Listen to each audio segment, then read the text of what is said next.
જિંદગી એવી ના જીવશો કે લોકો ફરિયાદ કરે. જિંદગી એવી જીવો કે લોકો ફરી યાદ કરે. અને તેને માટે બસ એટલું જ કરો કે ગમે તેવું ના બોલો, ગમે તેવું બોલો. કાકા સાહેબ કાલેલકર 5 વાક્યમાં કેટલું બધું સમજાવી દીધું કે ઝાકળ બેઠું પાંદડે ને ડાળીને શું ભાર.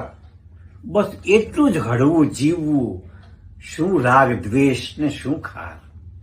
1 કપ ચા ચાલશે પણ 1 કપ ટી નહીં ચાલે. કરેક્ટ? તમે પોતાને ગમો છો એ જ તો જિંદગીનો જશ્ન છે. બીજાને તમે નથી ગમતા એ તો એનો પ્રશ્ન છે.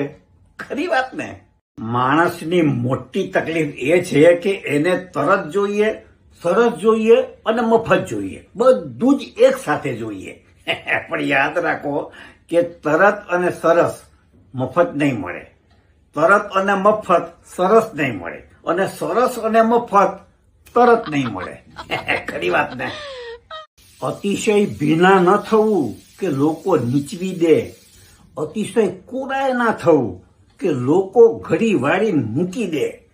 થોડા આડા લીલા રહેવું. જેથી શું થાય કે લોકોને સમજ નહીં પડે કે આને તડકે રખાય કે છાય.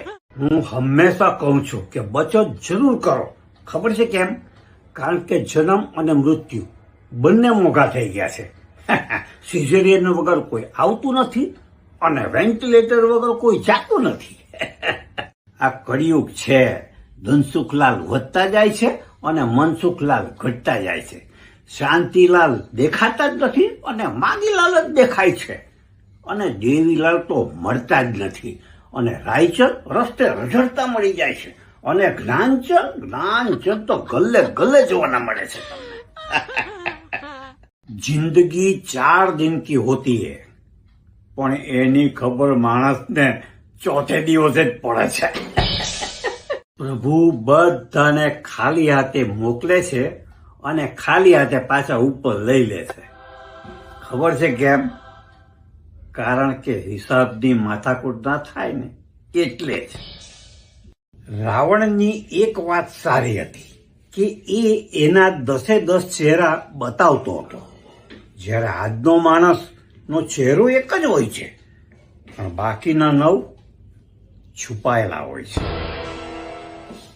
દુનિયામાં સૌથી મોટી ખાઈ કઈ ખબર છે? અદેખાઈ. અને દુનિયામાં સૌથી મોટો ખાડો કયો ખબર છે? હે?